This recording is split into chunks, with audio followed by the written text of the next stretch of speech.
Welcome to the National Soccer Coaches Association of America Winter Webinar Series. My name is David Newberry, and I'm the coordinator of the NSCAA's Club Standards Project, an initiative designed to raise the performance of coaches and players one club at a time. Since May 2012, we have had over 800 clubs join the project, representing over 500,000 players and 50,000 coaches. The NSCAA is delighted tonight to have Adrian Parrish, Director of Coaching for Kentucky Youth Soccer, to present today's topic, Defending, Winning the Ball Back Early. And this is the second presentation that Adrian has done today. Adrian joined Kentucky Youth Soccer in October 2005 as the association's third full-time Director of Coaching. In his role, Adrian is responsible for the coaching education program and the management of the Olympic Development Program. Adrian was the former DOC of Amherst Soccer Association in Buffalo and the coaching education instructor for New York State. Adrian is a native of Louth in Lincolnshire, England, has played extensively at the youth level and played for Boston United, which is a semi-professional team playing in the league just below the Football League. Adrian possesses the USSF A license and the US Youth Soccer National Youth license. He is currently the US Youth Soccer's Region 2 coaching chair. He's a Region 2 Boys ODP staff coach, a USSF coaching educator, and on the US Youth Soccer National staff. And welcome again, Adrian, to the presentation. Thank you, David. Again, an honor and pleasure to be here this evening. Excited to present everything again, and just thank all those people that are on the call here. Just any time, if you've got any questions throughout my presentation, please feel free to send them to David, and I'll be very happy to answer them for you at the end. So.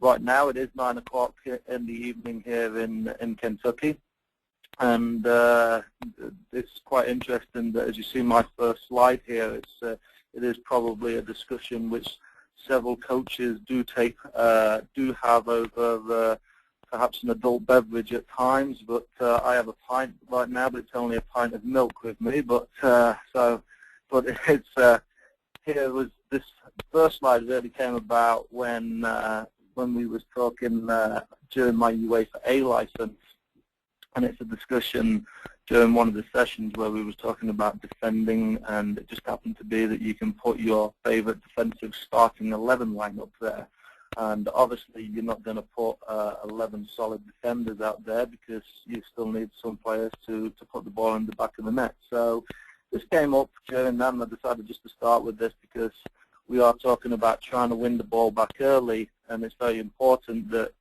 you look at some of those players who possess the qualities, not just about going forward, including those players that are in the back, but also you look at the front line there of Messi, Ian Rush, and Jurgen Klinsmann, who are very capable, and Messi still is, capable of putting the ball in the back of the net, but is also well known for his defensive duties that he does for Barcelona and Argentina, and including Klinsmann during his time for Germany, and is now trying to implement the style of winning the ball back early, hopefully with the U.S. men's national team. So little thing that I'd like to do, I've done it with some older players of mine before, done it with some fellow coaches, just always something for us to do, and you can change it around, and happy if any of you got any other players that you want to discuss that could possibly go in there, and it's always good to get other people's thoughts and opinions, and good for discussion. So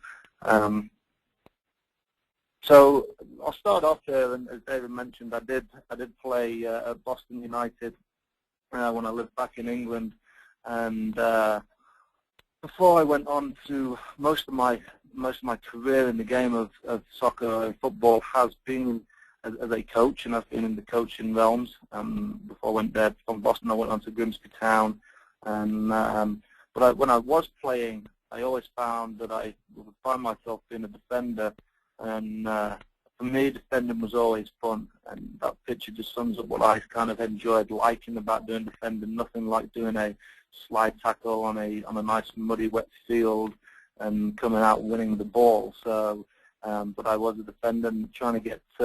If you ask your players, if you have 11 players on the field most of the time, if you play the 11 or coach the 11 versus 11 game, and you have 11 players on there, most of the time you say, hey, how many defenders do you have? The answer you're probably going to get back is 4. Well, no, we have 11 players on the field, starting from the goalkeeper through to the centre forwards. So it's about having the correct attitude, in my opinion. And if you write the word attitude down and give it a number to each letter that it represents in the alphabet, as for example, A is number 1 in the alphabet, T is the 20th letter in the alphabet, add all of those numbers up, it comes to 100%. So as coaches, we've got to give 100% in our defensive topics, and you've got to get players to buy into your defensive philosophy 100%. So, for example, winning the ball back early mainly makes you trying to get your forwards and your midfielders to understand their defensive duties as well. So getting them to buy into it is very important.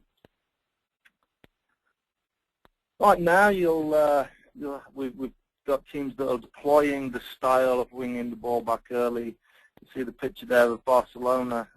We've actually Messi there on the ground, who doesn't get credit for their defensive duties or their defensive style.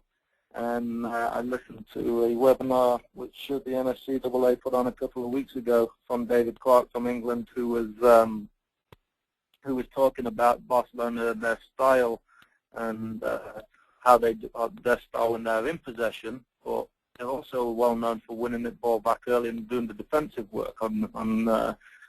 However, I haven't seen today's game, though, and it didn't go so well, but and also didn't go well for them against AC Milan the other day. But it's a team like Barcelona is something that a team that we want our youth players watching. So Barcelona are known for using this style. So is Spain, the United States, as I mentioned earlier. Jurgen is trying to get that put into place. But it's also about knowing the opponents.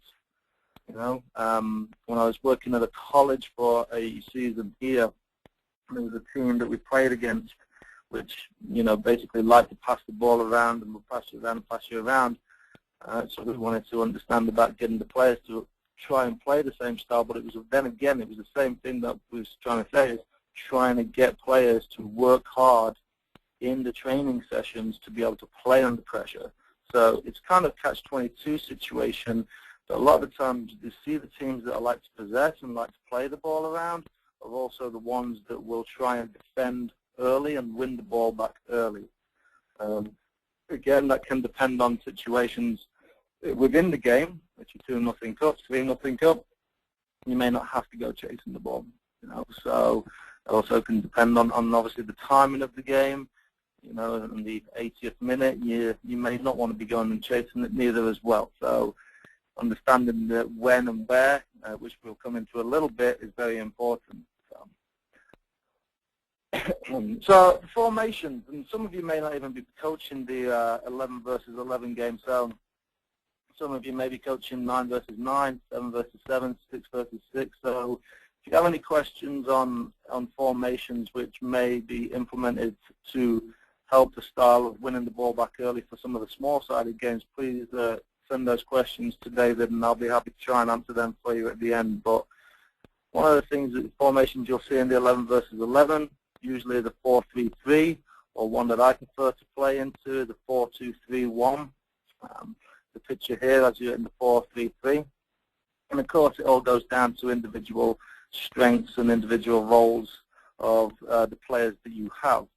Happens to be having a discussion with my assistant here at Kentucky last week about about creating a style and the club's creating style. And it just, you know, obviously we was talking about when the team is in possession of the ball and how teams try to create that style.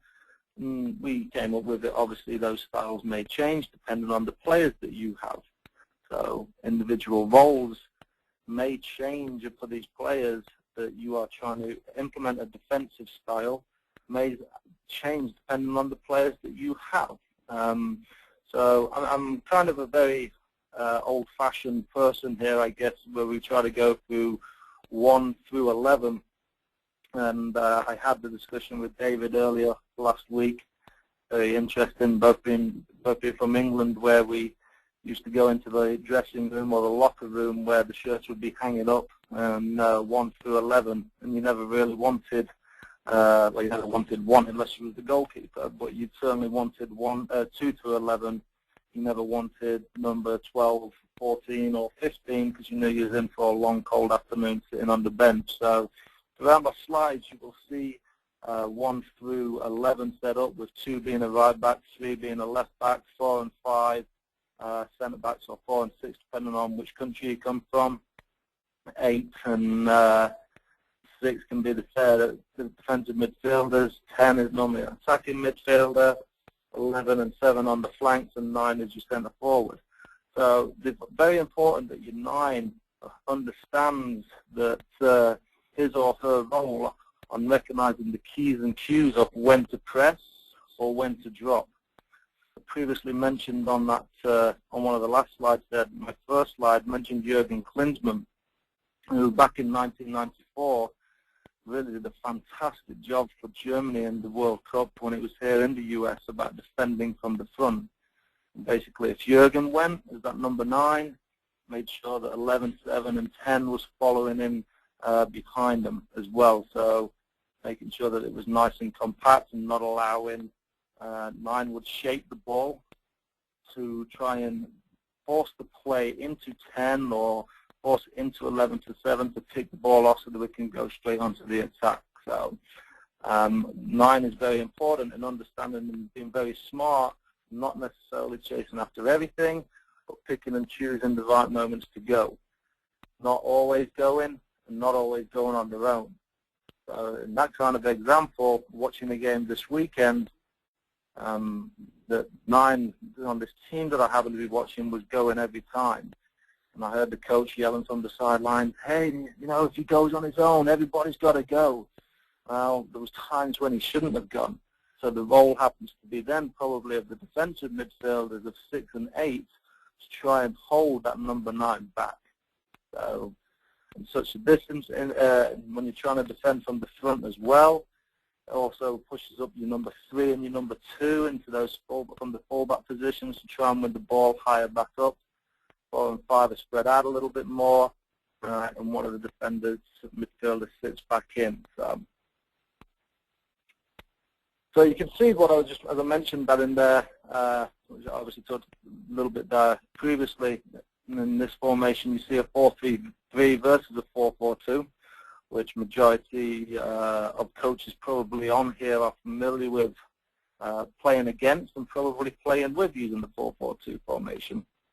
So, you know, there's several moments in the game, or 4 key moments in the game, which always makes me laugh when players say, well, I don't like to defend. Well, you're taking quarter, if not half of the game out, because you've got, obviously, when you're in possession, which is an attacking, when you're not in possession, which is defending, transitioning into attack, and then transitioning into defending. So, you know, you're taking quite a bit of aspects out of the game if you say, oh, I'm not really into this defending side of the game.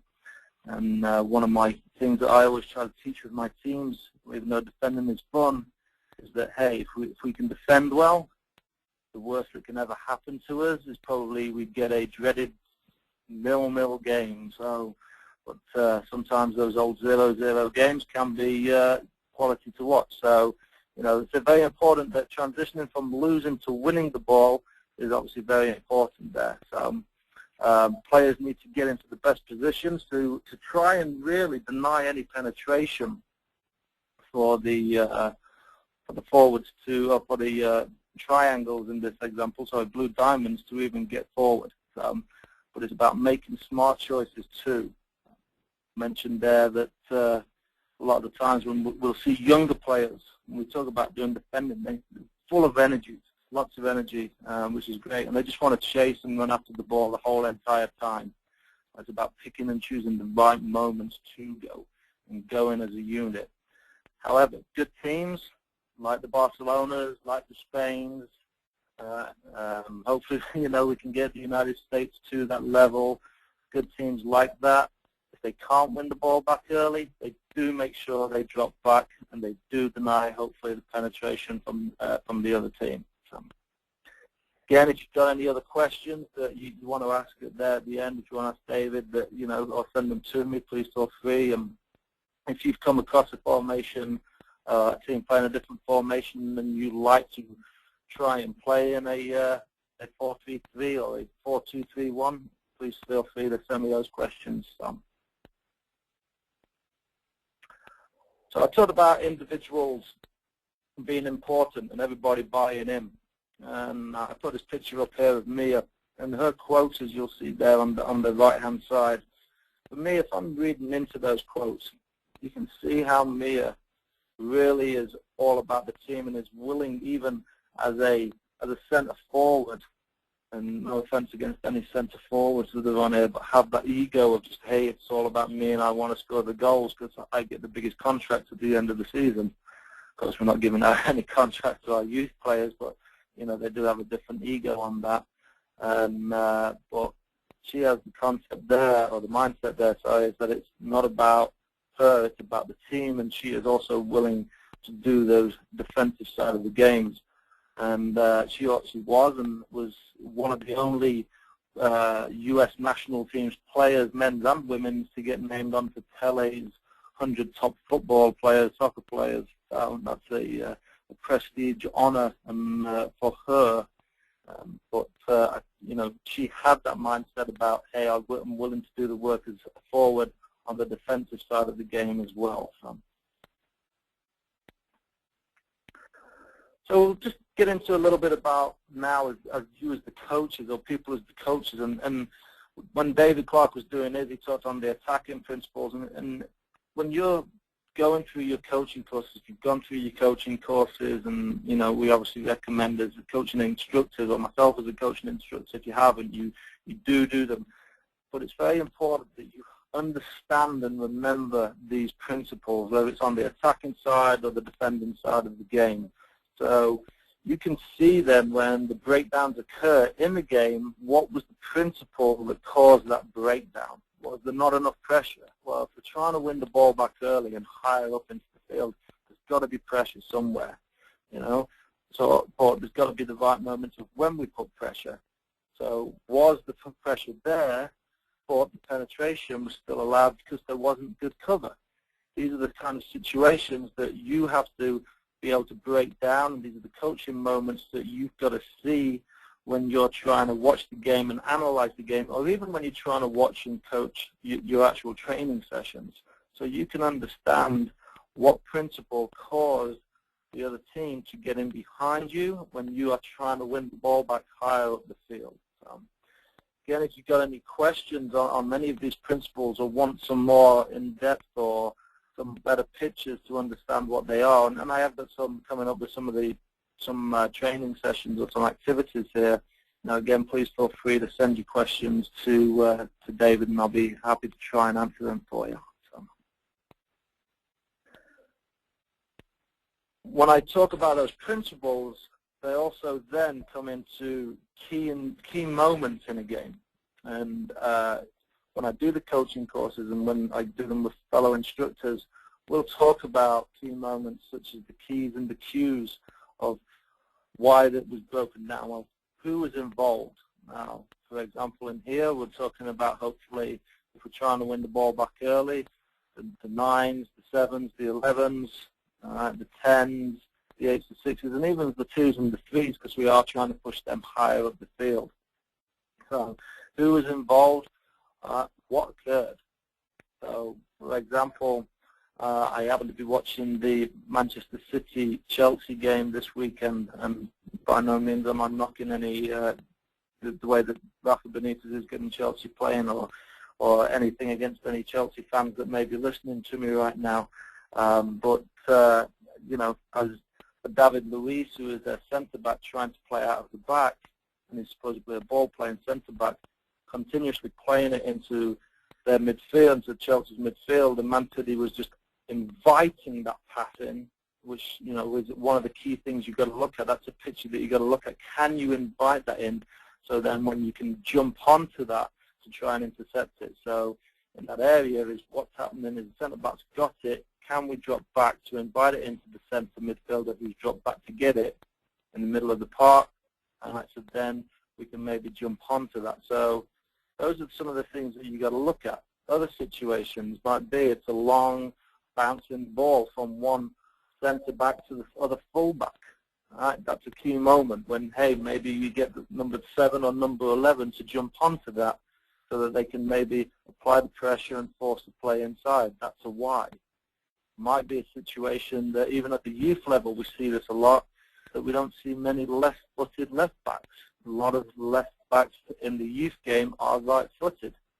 So it could be a moment that teams try and force the play to the opposition's left-back, who's not necessarily comfortable playing out with his or her left foot. So you can force them to play on that left foot and try and play out.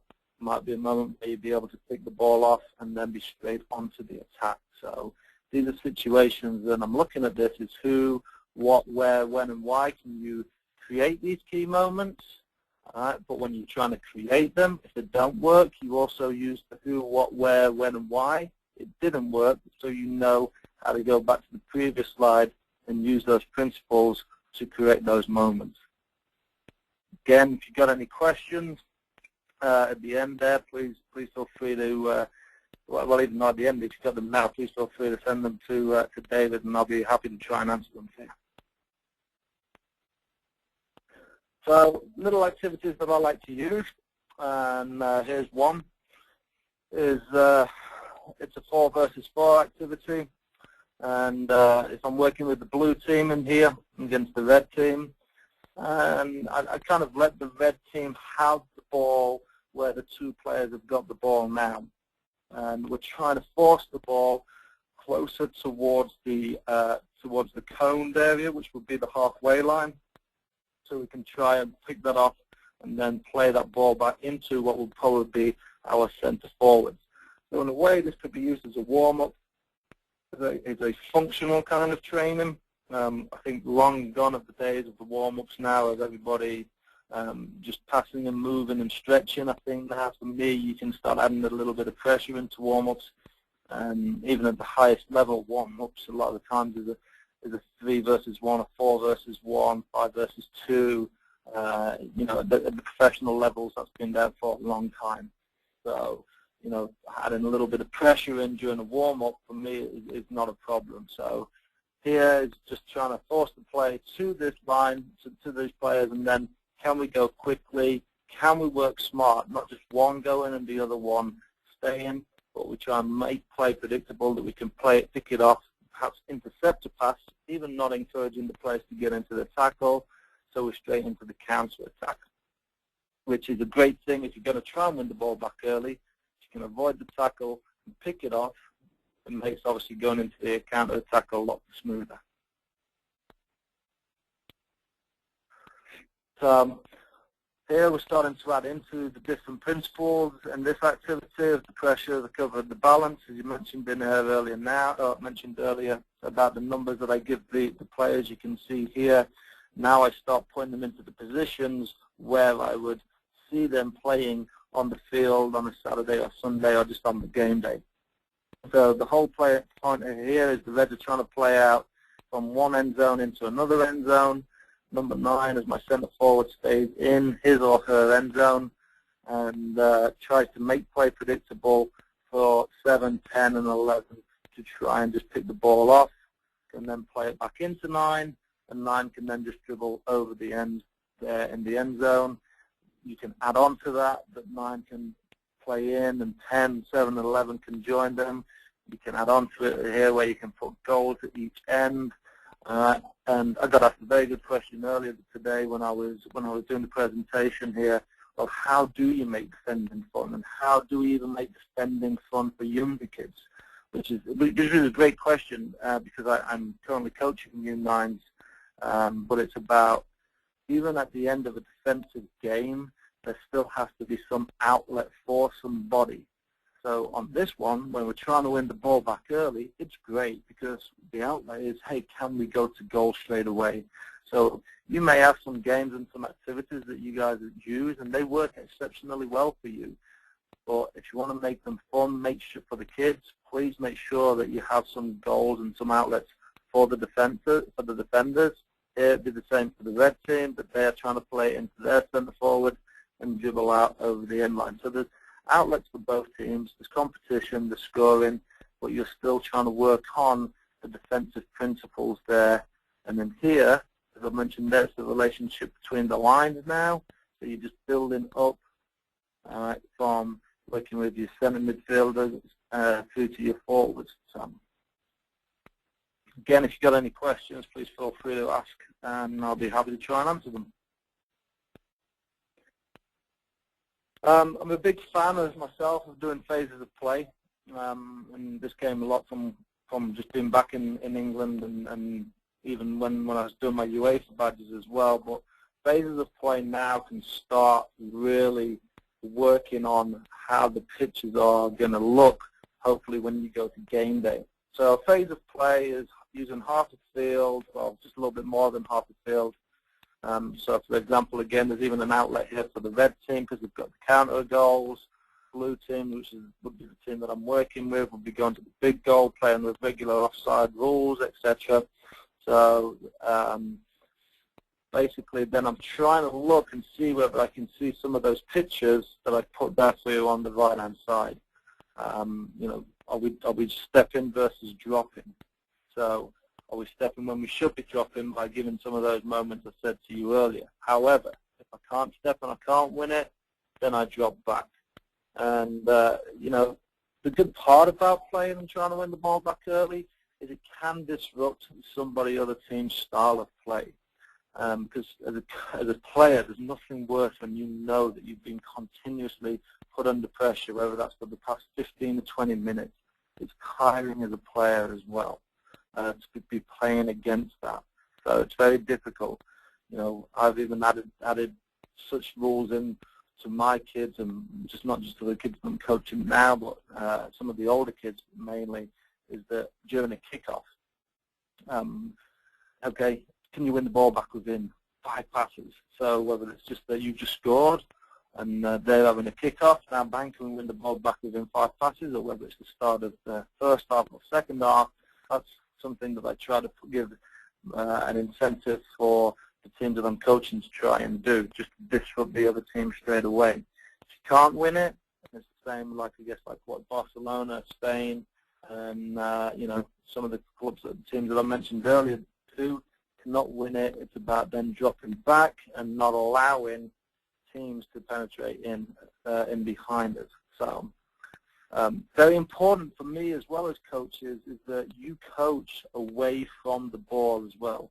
When I do a lot of coaching courses, I will see candidates kind of ball watching. And by ball watching, I mean just looking on the small picture of what's going on around the ball. So, for example, in here, if the right back has the ball there, you'd be probably just looking at 11 and 3, possibly 10.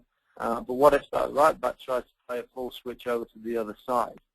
I've got to be making sure that I've got 7 in the right place and 2 in the right place as well. So can I then force that ball to be played over there? Square ball, can it be picked off? So you've got to be not just coaching ball side, but what also goes on the other side, especially on here, because you're building a bigger picture. We're talking about compactness and making it controlled. A few other little games which I've found to be successful in trying to help to win the ball back early, especially this one here with games in the thirds. If we're going the way that the arrows points in, if you win the ball back in the attacking half and go on and score, it's worth 3 goals. Win it in the midfield half and midfield third, go on and score, it's 2. You win it back in your own defensive, you go on and get 1, it's 1. So, because we obviously want to always hope and probably expect that we can win the ball in our own defensive third and hopefully then go on and score as well. So little one here as well as the 6-goal game, which I'm sure several of you familiar with, it's just put a neutral player in there so we can understand about defending numbers down as well. So it just gives a different picture and a different idea for how the players need to move and where they need to be. Then the 4 versus 2 keep away is very good, nice little warm-up here. Similar to the one that I showed you earlier, but I've just put a little triangle in the middle here, and the 4, just keep it away from the 2 defenders, and you've always kind of got to get a defender in the triangle or in there, so they're always providing cover. Again, you can have a point system on there that the 2 defenders have just got to touch the ball, or defender wins it and passes it to the other defender, and then they just keep the ball away. There's little things that you guys can add into there that you've got to try and not just say, okay, you're going to defend, defend, defend, defend, because then that's not fun. You've got to also give those defenders some outlets as well. So, got any questions on any of those activities? Or again, if you've got any questions of any activities that you do and that you'd like, please feel free to send questions to David, and I'll be happy to try and answer them for you. So, last slide. My pros, as I mentioned there, and the pros and the cons of trying to implement a style of trying to win the ball back early. Winning the ball back higher up the field, obviously the biggest pro to that is that you're going to hopefully be straight into the attacking third and can create some goal-scoring opportunities. I mentioned how it can disrupt opponent's style of play. It can be very awkward for you to play against. You know, it's been a very interesting year watching the English FA Cup back home and watching some of the smaller teams disrupt and be successful against some of the higher level teams because they are working hard and are continuously trying to win the ball back and not giving these better teams and better players an opportunity to play.